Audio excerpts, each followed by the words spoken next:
Good morning, Matt. Rick, what's happening, man? I'll tell you what's happening. We're going to talk about memberships today, and we're going to jumping right in. I don't even know how you do's or nothing. Well, you know, we're shooting a lot of podcasts in the same week, so even though you guys will see this probably around Christmas sometime. He's tired of talking to me.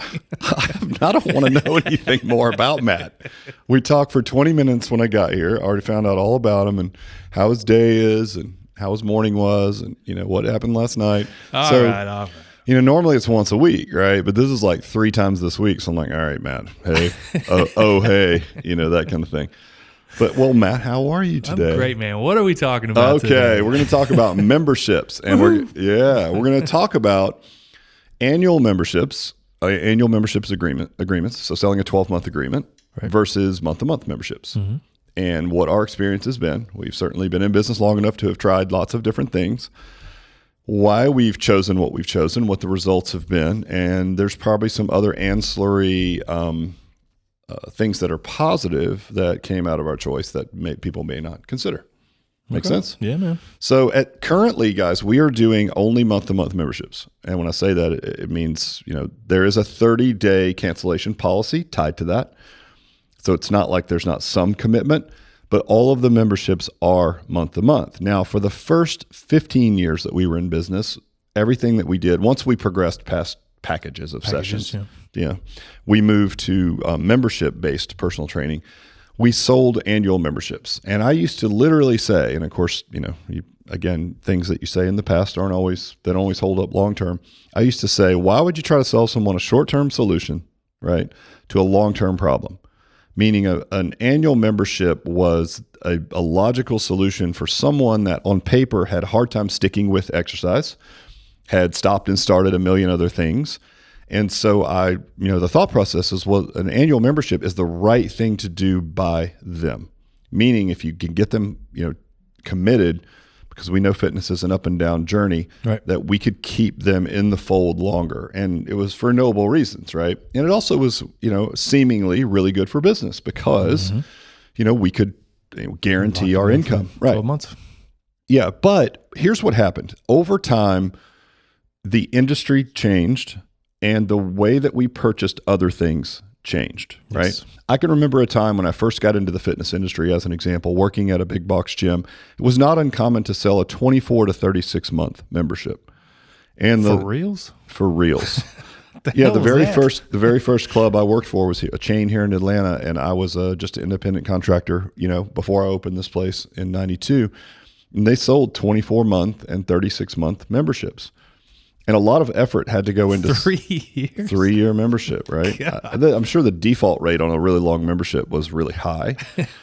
But yeah, I mean, they would sell the memberships and then they would sell the papers, right, to a third party company. And so they would end up collecting cash on the deal, kind of like the car business would do. You know, they sell your loan, right? And then whoever they sold it to, they didn't know you. There was no personal relationship. So if you did default, you went to creditors and they chased you down and treated you like a criminal. Part of the problem why people hate I was gyms. A trainer. I wasn't. That's why people hated everybody. Everybody's got one of those gym stories, man. They do. Sign up for life. I know. Damn, I didn't know it was you. Well, listen, I was not on the sales team. I was the guy who said, "Hey, can I start personal training here?" And they're like, "What is personal training?" I'm like, "Well, people pay me, and then I hold them accountable." And they're like, "Oh, whatever, just don't bother us because we're over here, you know, pumping out 36-month memberships." So, but that's kind of where it started. And then there was some data that came out eventually. I want to say it was from ABC Financial, but I'm not sure. But it was data saying that the membership that had the most stickiness, or the people that would actually stick with the commitment, and was the best overall, was a 12-month membership, you know. And so that's kind of what we were basing what we did on. Were you selling personal training sessions, like 36-month packages, or is No, that was just a gym membership. Yeah, I was just selling 10-pack, 20-packs, things like that. Gotcha. And then when we opened here, we stuck with the package idea as no membership, right? And then we evolved into membership sales for personal training, which most clubs do now, and most every boutique fitness charges you by the month. Some people do packages. You want to talk about why that's not the greatest idea? Not really.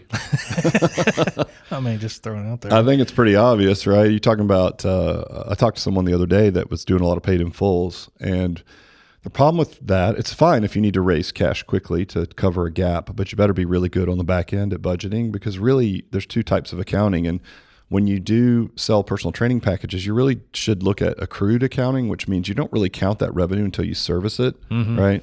There's like that cash, but it's like two separate sets of books, right? One is the cash collected, and the other is the accrued revenue, which is what you've actually serviced. Because you could say, quite honestly, you don't realize the revenue until you service said revenue. Sure. Right? So got away from packages, and I think we've talked about that on a different podcast and why. But once we landed on memberships, we were selling annual memberships only. And then everything started changing. So most of the big health club brands started going month to month. And then digital platforms started to come to fruition. If you look at like subscription based, whether it was Netflix when they were mailing, DVDs to now digital subscriptions, most everything is pay for it by the month, right? Yep. Cancel when you want. And there's usually some kind of an out, 30 days or what have you.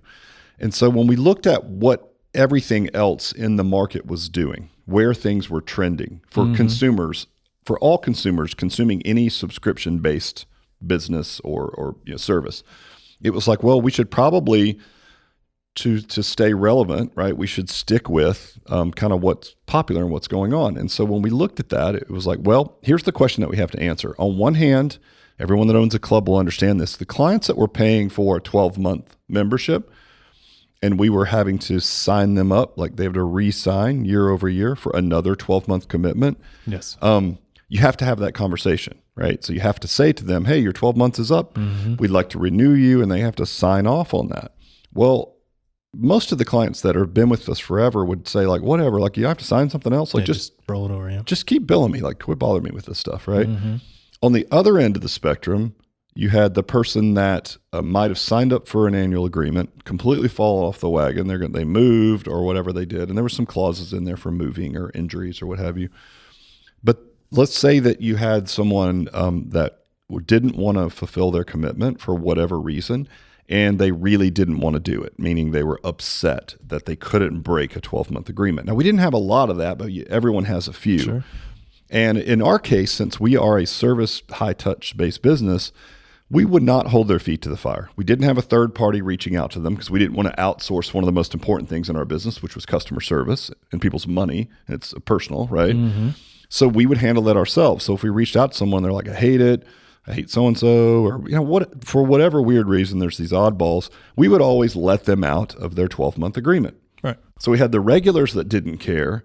We had the people that hated us, very few, but if they were there, we didn't care. We wanted to let them out. We didn't want to strong arm them into a membership. That wasn't what we were all about, right? It's bad for everybody. Yeah, exactly. Bad PR. We don't want it. It just doesn't make sense. And so there was a group in the middle that would either be low or non-users, and everybody has them. And as much as we have 1,000,001 systems out there to get people to the gym 3-4 times a week, whatever that is, right?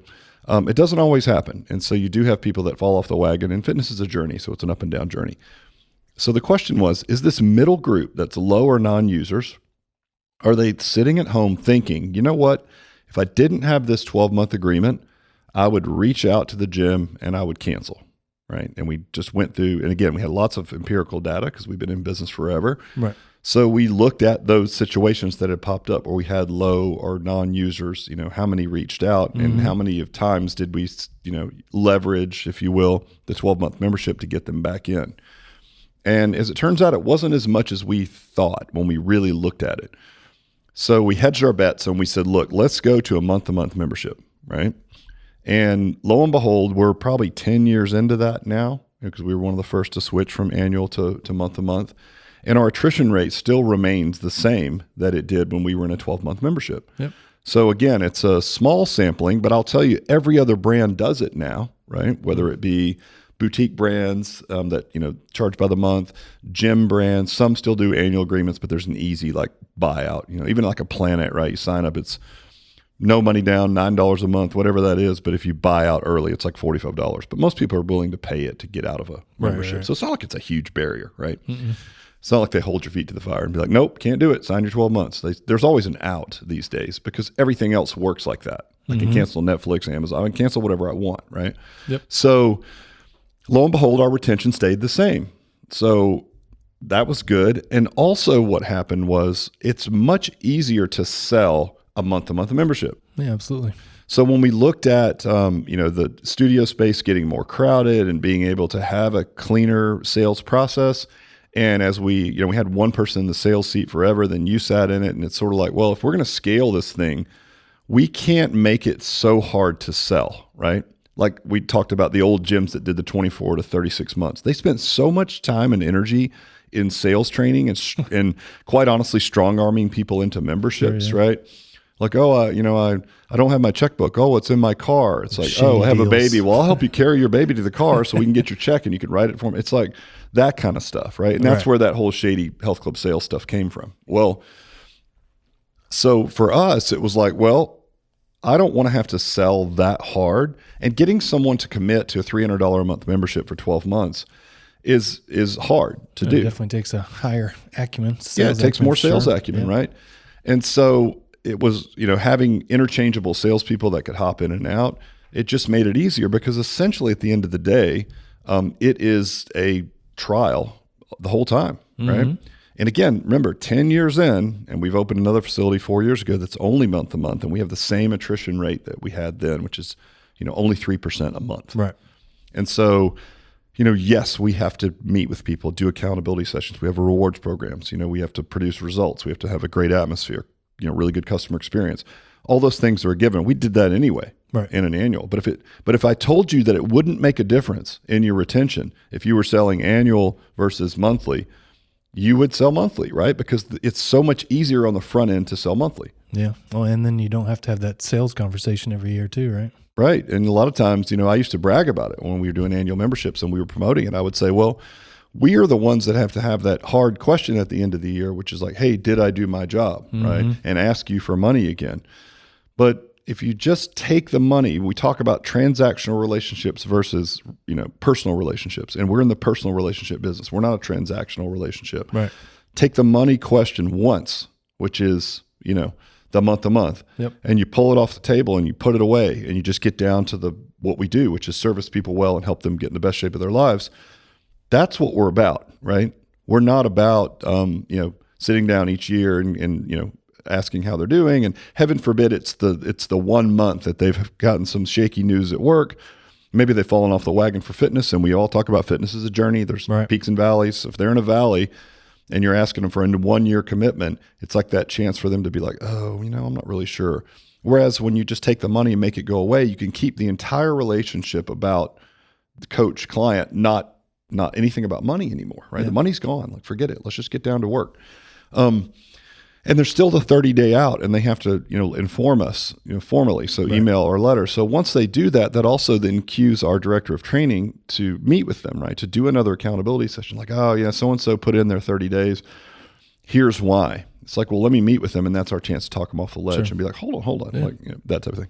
Well, what it also does, is, and I know big clubs do this, is, we do talk to them, and, if it's whatever happens, maybe they lost their job, making it not so painful or knowing that they have to sign up for another 12 months, that also makes it easier for them to come back. They're more likely to come back to our club with this style membership than when you're, I got to sign another 12 months, kind of thing. Right. Again, it's just that extra barrier that if we proved that the retention was the same, Yep. what is the advantage in selling an annual membership? There is none that I can see, And so, and then there was an ancillary benefit that we'll wrap up with, which was when you're running a marketing hook, what you the amount of time that you have to let somebody test drive your product or take a peek under the cover, so to speak, to be able to commit to a 12-month commitment is much longer.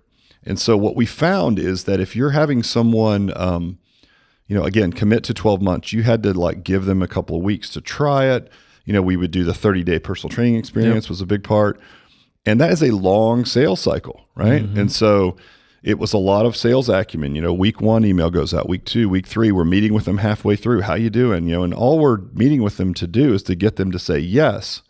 Well, we know, and we've talked about this through other studies, right? About you check yes and the alternate is no, right? The default is a yes. When you're in month to month, the default is a yes. And so the way that you're able to sell it without these long, complicated marketing hooks and 14 to 30 day sales processes where you're chasing down leads is you get them in the first time, we might run something now and it might be skinned as a 28-day fitness challenge. Now, we know on the back end, with that, you're going to get 2 weeks off your first month. So 2 weeks free. And you could also run it as a 2 weeks free. There's a million ways to skin it, to present it to the public. We ran it as a re-grand opening founders rate. Right. But on the back end, it's the same hook, right? That way the automation and things behind it aren't too complicated to get people to the gym. Once they come in, it's under the assumption that they're going to sign up. They're going to pay for the half of their first month, card on file. If you don't hate us, right, cancel at any time.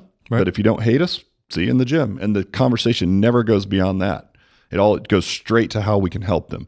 And so what it did is it cleaned up our marketing hooks quite a bit, because we don't have to have as compelling an offer on the front end, which also means complication, manpower, expense, right?